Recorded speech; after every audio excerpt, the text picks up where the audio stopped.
en comunicación telefónica al primero de nuestros invitados en el día de hoy.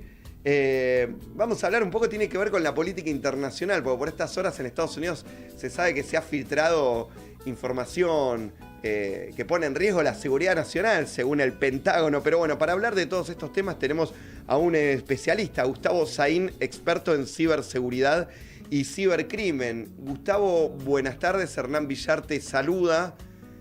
¿Cómo estás? ¿Qué tal, Hernán? ¿Cómo te va? Buenas tardes. Bien, muy bien, Gustavo. Me da un poco de miedo. Vos sabés que en las películas se ve que los especialistas en ciberseguridad normalmente fueron hackers antes, ¿no? Fueron los que estaban del otro lado del mostrador. ¿Tu historia arranca así o no?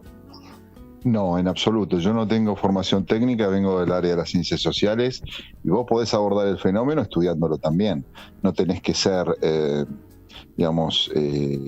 hacker, como decís vos, que un hacker es una persona con altos conocimientos en programación y sistemas informáticos y vulnerabilidades de los programas y aplicaciones y demás. No, en absoluto. Yo abordo la problemática y la estudio desde el punto de vista criminológico. Sí, aparte el hacker es como malo, es una maldad, tiene que ver con el cibercrimen también ahí.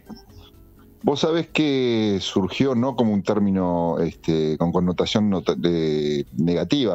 Si en 2 minutos te lo cuento. Dale, la sí. palabra hacker viene de la palabra to hack, que es un hachazo, ¿no? To hack es hachar. Ajá. En inglés. Y en realidad dice, el mito no está comprobado, pero hay bastantes posibilidades que aquellas personas que trabajaban en las áreas de sistemas del MIT, del Instituto de Tecnología de Massachusetts, en los 60, veían como los técnicos telefónicos de la AT&T o de la Bell Corporation de los Estados Unidos subían a los postes de luz y arreglaban, digamos, a hachazos, o sea, a golpes, porque era muy rudimentario todo en aquel entonces, las líneas telefónicas, y la admiración que les producía ver a esos técnicos, se autoidentificaban como hackers. De ahí viene la palabra. Mirá qué bien, cómo nos has ilustrado con esa anécdota. La verdad que desconocía completamente.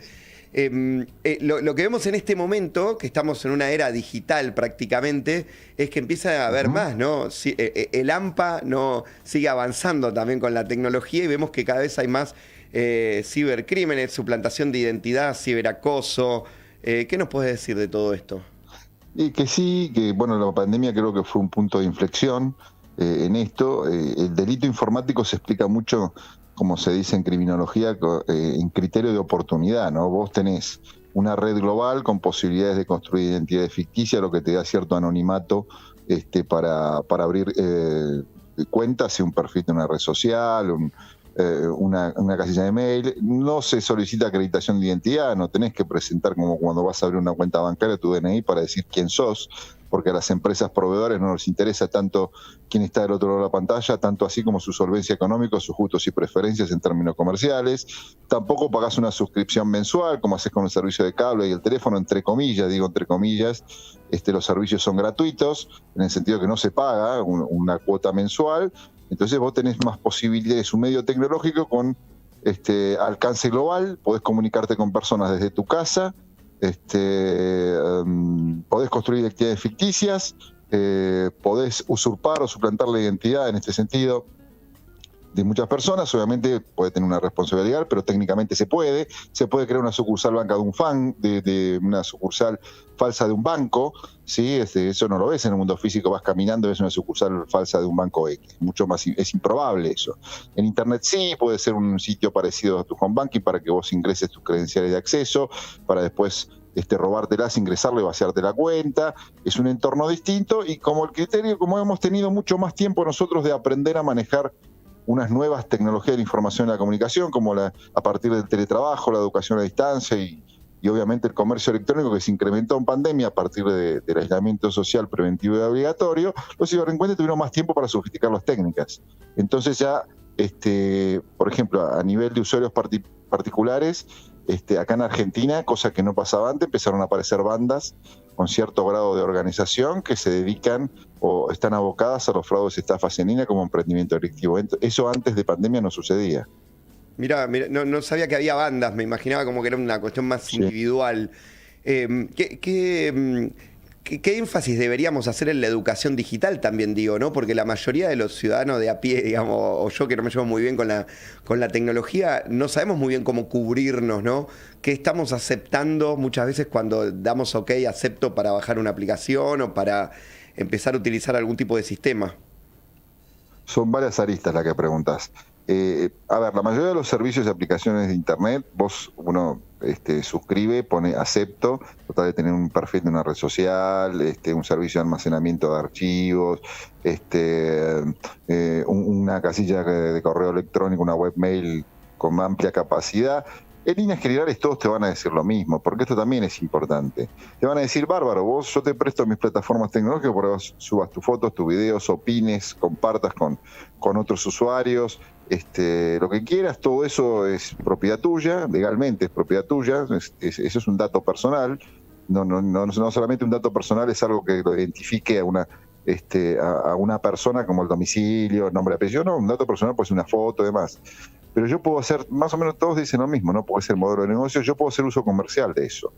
Entonces, muchas veces en ciberseguridad se cree que solamente la prevención, en términos de ciberdelito o delitos informáticos, tiene que ver con la conciencia del usuario de los riesgos y amenazas en línea. Es cierto, es una parte de la prevención, pero poco se habla de los entornos, la seguridad de los entornos digitales que brindan las empresas proveedoras de servicios.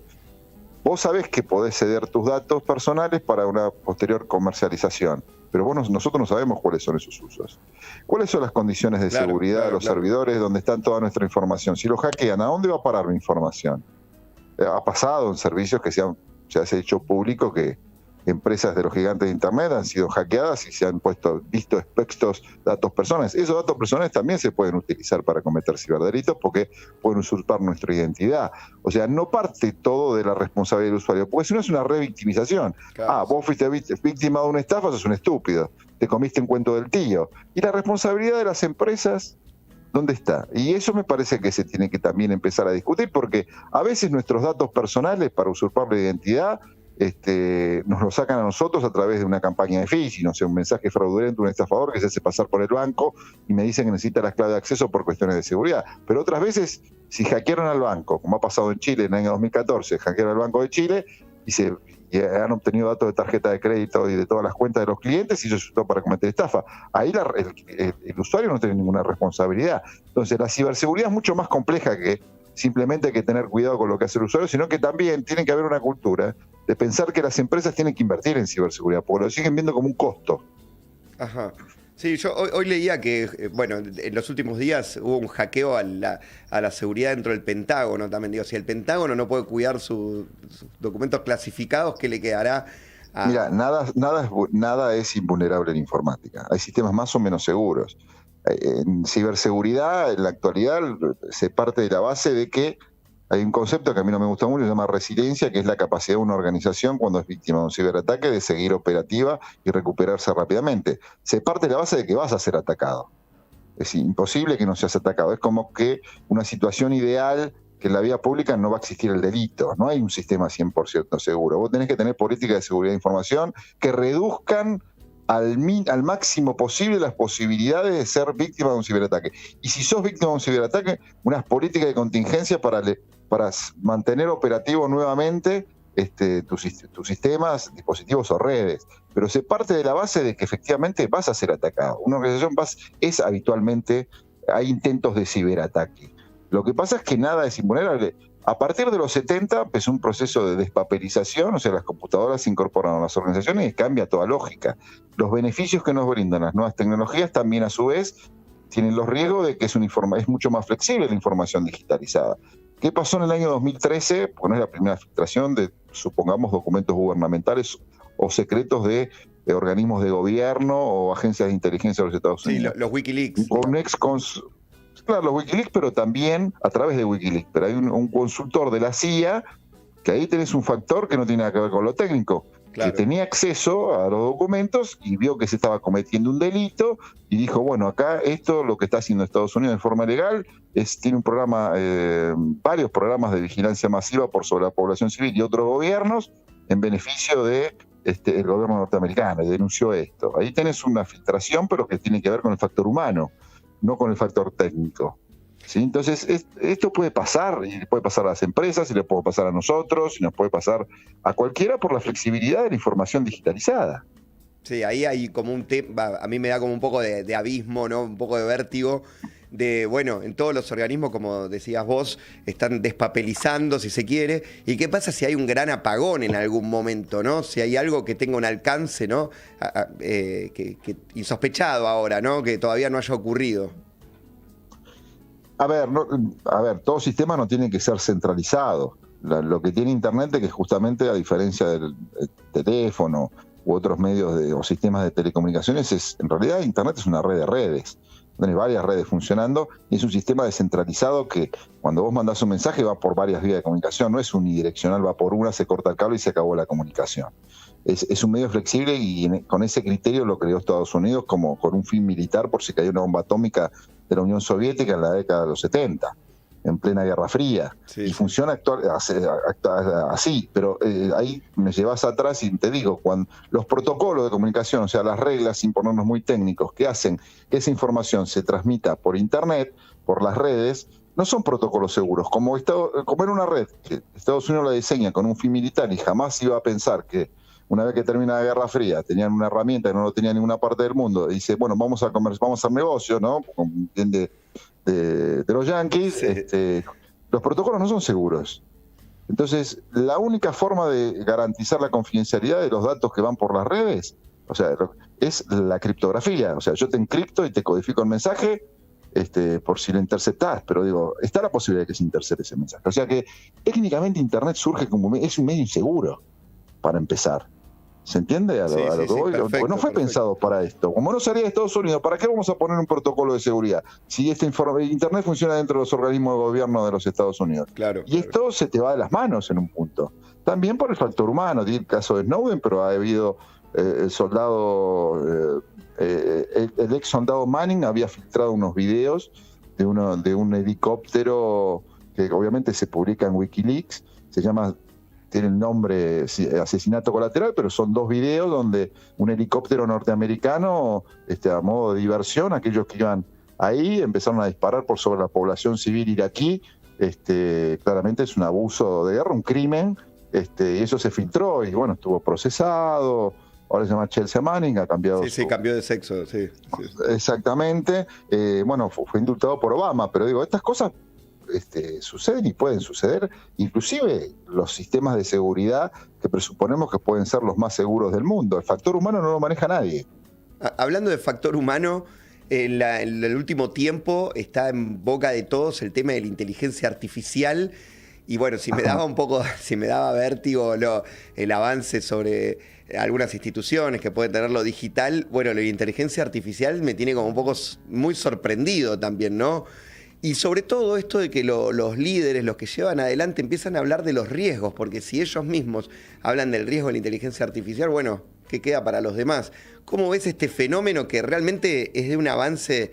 El chat GPT te da unas respuestas, nosotros lo pusimos a prueba con algunas cuestiones y bueno, parece tener una lógica, ¿no? O sea, parece ser inteligente de verdad. Bueno, ahí está, no coincido en lo que decís. A ver, el chat GPT es un chatbot, como existen, varias empresas de servicios tienen en sus páginas web como servicio de atención al cliente un chatbot. Y las respuestas que te dan son bastante limitadas, ¿no? Exacto. Son respuestas automatizadas en base a que reconoce ciertas palabras clave de lo que está preguntando un cliente. Claro, el chat GPT está dotado de un algoritmo de inteligencia artificial. Tiene una poderosa capacidad de interrelacionar información buscándola en la web, como hace un buscador, por ejemplo, como hace Google. Busca información, la interrelaciona y te elabora una respuesta sumamente más compleja y verosímil. Cuando digo verosímil es creíble. Ahora, vamos a pensar juntos, ¿no? Porque la gente lo consulta a modo oráculo. Si lo dice un programa que es un programa inteligente, debe ser verdad. Sí. Yo te pregunto a vos, ¿toda la información que está en la web es verdadera? Si cualquiera de nosotros podemos publicar cualquier cosa. No, es cierto, cierto. Bueno, el chat no diferencia qué es verdadero y qué no. Vos vas a Wikipedia. Wikipedia es una enciclopedia en línea maravillosa de un entorno colaborativo, Wiki, pero yo entro a un perfil de una red social, entro a una biografía de cualquiera y pongo lo que yo quiero. No hay un consejo editorial que te acredite que lo que se está poniendo ahí es cierto. Viste que hubo un chiste durante el Mundial que le decían al Papu Gómez, le decían Beckham. Bueno, cambiaron la biografía de Beckham y pusieron la foto del Papu Gómez. Entonces cualquiera que esté investigando y quiera hacer una enciclopedia de fútbol y requiere eso y pone la foto de Papu Gómez en vez de Beckham. Para decirte algo, digamos, y poner un poco de onda a la entrevista. Sí. A ver, un programa de inteligencia artificial, ¿un programa qué es un programa? Un algoritmo es un programa. Un programa son una serie de instrucciones que programa el hombre, ¿sí? Para que la máquina ejecute una determinada acción a partir de una determinada entrada. Lo que está en boga y que la gente le presenta algún cierto temor que existió desde la Segunda Guerra Mundial, que surge el área de inteligencia artificial, es que las máquinas tomen vida propia, a modo de Skynet, de Terminator, y termina extinguiendo la civilización humana, una legión de robots que dominan al mundo. Lo mismo con Matrix, lo mismo con 2001 Odisea del Espacio, una película del año 68, que no la vio, le estoy spoileando, una nave espacial manejada por una máquina de inteligencia artificial termina expulsando en el espacio a su tripulante y termina dominándolo, para decirlo de alguna manera. Todas esas predicciones que se dieron en el campo de la robótica, no se dio ninguna. Porque el problema no es las máquinas, el problema es el ser humano y la fe que deposita en las máquinas. ¿Vos sabés cuándo surge la inteligencia artificial? Te voy a dar un dato. Yo estoy hablando y capaz que me estoy extendiendo demasiado, pero rápidamente surge después de la Segunda Guerra Mundial, después del Proyecto Manhattan. El Proyecto Manhattan es el que dio lugar al lanzamiento de las bombas atómicas, exactamente, en Hiroshima y Nagasaki por parte del gobierno de Estados Unidos. Hay un libro muy importante que sale en el año 48 de un físico sueco que se llama Norm Mervina, que dice cibernética, no aparece la palabra cibernética, pero toma popularidad, hasta el día de hoy se utiliza, delitos cibernéticos también se los llaman los delitos informáticos, dice, cibernético, control entre máquinas y animales. Mirá qué interesante, entre máquinas y animales. Ahí hay dice, la ciencia, básicamente lo que está diciendo él sin decirlo directamente, mira, si dejamos la ciencia en manos del hombre, nos podemos extinguir como raza humana. Pongamos la fe en la computadora, que los que tienen que comunicar tienen que ser las computadoras. Y se la dota de una cualidad humana, que es la inteligencia, que la máquina nunca va a tener. O sea, la máquina por sí sola puede interrelacionar información, pero lo que hacen son cálculos matemáticos. Si a la máquina no la programas para que apriete un botón, la posibilidad que apriete un botón y lance una bomba atómica, no lo va a hacer. Ahora, si vos le das la posibilidad que a partir de interrelaciones de información pueda apretar y lo programás para que sí, claramente lo va a hacer, pero no lo va a hacer, no va a tomar vida propia la máquina. La máquina hace cálculos matemáticos. Y en cuanto al chat GPT, es bastante limitado las respuestas que te da. Yo te voy a recomendar que hagas una pregunta, ahora te voy a decir, pero decime, que te va a responder y te va a resultar bastante gracioso. No, veía que en una serie de pools de abogados en los Estados Unidos habían presentado una demanda y a través de un chat de estos inteligentes se escribió una sentencia y todos los pools de abogados coincidían en que la sentencia tenía como un cuerpo teórico, una respuesta salió a una velocidad casi sin precedentes en términos humanos, digamos. Totalmente. Entonces digo, bueno, si eso va mejorando, suponiendo, ¿no? Si eso lo va mejorando. Lo que sí tiene la computadora, a diferencia del cerebro humano, es una mayor capacidad de almacenamiento y procesamiento de información en tiempo récord. Eso lo tiene. Ahora, el resultado de ese procesamiento de información es bastante limitado, porque la máquina no entiende el contexto, no siente, no piensa, no entiende. Yo te puedo decir una misma palabra a vos, por ejemplo, sos un tonto, te digo. Y te lo digo con un tono enérgico y vos te vas a dar cuenta de que yo te estoy insultando y estoy enojado por algún motivo por vos. Ahora yo riéndome te digo, vos sos un tonto. Te das cuenta que lo digo en términos jocosos. La computadora no diferencia eso. O sea, el lenguaje con una misma palabra es contextual, para decirte un ejemplo. No, es el costado humano que por ahora... Porque bueno, leía que también toma información de redes sociales, que lee información de las calificaciones que pone la gente. No me parece muy disparatado que en un tiempo entienda cierta ironía la máquina. No, yo creo que es total y absolutamente imposible. Ok. Porque lo que hace la máquina son cálculos lógicos. La lógica y la aritmética son cálculos matemáticos, suma y resta. Si yo a la máquina le digo 3 más 3 es 7, y después navega y ve que es 6... y yo le digo que es 7 y va a hacer lo que yo dije que es 7. Va a decir que todo el resto está equivocado. Bien. Porque a mí me dijeron que 3 más 3 es 7.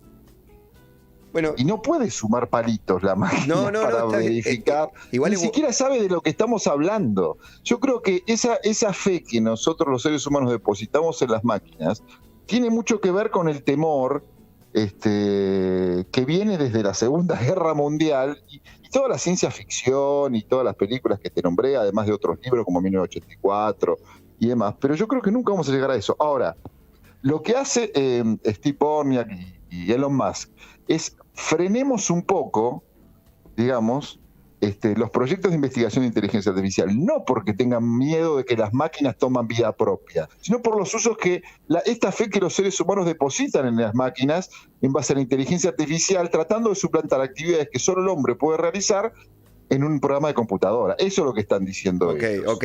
No, porque viste que el impacto que tiene por ahí periodístico, vos sos un especialista y le podés dar una lectura más profunda, pero yo cuando lo leo también interpreto que lo frenan por los riesgos, esos que vos mencionabas. El último título que te pido es: vos me asegurás que con esto no arrancamos una era tipo Skynet, no van a asesinar a John Connor. Aseguro se lo llevaron preso. A lo mejor Gustavo Saín es una inteligencia artificial que está negando todo para que estemos tranquilos. La inteligencia, el concepto de aprendizaje y demás, son cualidades humanas que no lo puede cometer una máquina, que a su vez funciona en base a algo programado por el propio ser humano. El problema es que el propio ser humano cree que la máquina pueda pensar y le asigna tareas o roles que solo el ser humano puede cumplir. Entonces las programa para tal fin. Ese es el riesgo, no el riesgo de las máquinas y que aparezca Skynet y nos domine. Pero vos mismo date cuenta que, fíjate como en el año 68, con la película 2001, Odisea del Espacio, se preveía, tanto la literatura como el cine y demás, vos fíjate las predicciones que iban a haber para el año 2000, fíjate si muchas de ellas se cumplieron. Ya había robots automatizados que hablaban con vos, te servían en tu casa. ¿Vos conocés alguno? La robótica no ha avanzado como se proyectaba, por ejemplo, hace 50 años. Sí. Es muy limitada. La robótica, cuanto mucho te puede atender en el mostrador de un hospital y decirte: mira, tienes que ir para allá, con preguntas muy limitadas y básicas. Los traductores mejoraron significativamente, para decirlo con el traductor de Google, significativamente la traducción de un texto, ¿sí? A diferencia de hace 15 años atrás. Pero sigue siendo un traductor y te das cuenta que tiene sus errores porque el lenguaje es contextual y nunca va a ser perfecto, como lo puede entender una persona. Ahí tenés otro ejemplo. Estoy pensando en voz alta, ¿no? Y te voy diciendo. Clarísimo. Yo lo que te puedo garantizar es que el problema no son las máquinas, sino lo que los hombres creemos que las máquinas pueden hacer y la fe que depositamos en cumplir. Vos diste un ejemplo muy bueno. Hay programas de inteligencia artificial que son muy útiles, por ejemplo, para alertarte sobre una causa judicial, que se te piense el plazo para realizar una declaratoria o tomar la indagatoria a un imputado o a un acusado, o recordarte que ahora, si vos lo pones a la máquina que te dé una sentencia, un fallo judicial que decide sobre la vida, la libertad o la reclusión de una persona, estamos en un problema, por eso tiene que ser un ser humano que lo tome. Si es una prueba en Estados Unidos, entonces se agregaron, cargaron toda la información de la causa y dijeron que tal persona las personas negras, porque además es bastante discriminatoria la inteligencia artificial. Las personas negras, pobres e inmigrantes tenían más posibilidad de cometer delitos que las personas blancas con dinero y que son de ese país. ¿Por qué? Porque una de las variables que hizo el programa de inteligencia artificial, que tenía que estimar un fallo judicial, es ver la población carcelaria. Y la mayoría de la población carcelaria mantenía ese requisito. Ahora, nosotros seres humanos sabemos que por ejemplo, en el delito de narcotráfico no están los grandes narcos, por eso están presos que voy a hacer una palabra bastante correcta, los perejiles, que son los dealers, los distribuidores o demás. Ahora, para la inteligencia artificial eso no lo entiende. Entonces lo que dice es: si en la cárcel hay mayoría de latinos, negros y pobres, y yo tengo entre un pobre y un blanco, entre dos posibles acusados, y para mí el pobre negro inmigrante va a ser el culpable. Sí, tiene una literalidad, digamos, que no, deshumanizada, digamos, ¿no? Es que no entiende otros factores que son mucho más complejos, que puedan entender por sobre un hecho. Entonces, vos entendés que una computadora, un dispositivo, es una gran calculadora. Los números son ficciones humanas. Revisan si A más B es C, es eso lo que hace. Después no analiza absolutamente nada. Interrelaciona palabras, interrelaciona números, son signos. pero no analiza la realidad, a los hechos, los fenómenos sociales. Ese es el punto. Bueno, Gustavo, ha sido un verdadero gusto hablar contigo. La verdad que diste mucha luz por todos los temas, viste que se hace una divulgación a veces no muy profunda y uno desconoce. Y bueno, la verdad que nos hiciste un recorrido hasta de historia y bueno, tocamos todos los temas de ciberdelito y esto de inteligencia artificial que está en la tapa de todos los diarios. ¿Tenés alguna red social que quieras pasar acá, aviso? Sí, bueno, de mi Twitter, @grsain, y después, bueno, Gustavo Sain en Facebook. Yo soy de la generación de Facebook, el Instagram más para los chicos, ¿no? Bien, muy bien. Gustavo Sain, muchas gracias por tu tiempo. No, por favor, gracias a vos. Bueno, era Gustavo Sain, experto en ciberseguridad y cibercrimen, que, bueno, qué erudición, ¿no? Qué cuánta información nos dio. Y bueno, desde mi óptica también trajo mucha tranquilidad a nuestros corazones, ¿no? Porque esto de la inteligencia artificial había tenido un replique en todos los medios y demás. Bueno, le ha bajado mucho la intensidad de Gustavo y le agradecemos por su tiempo.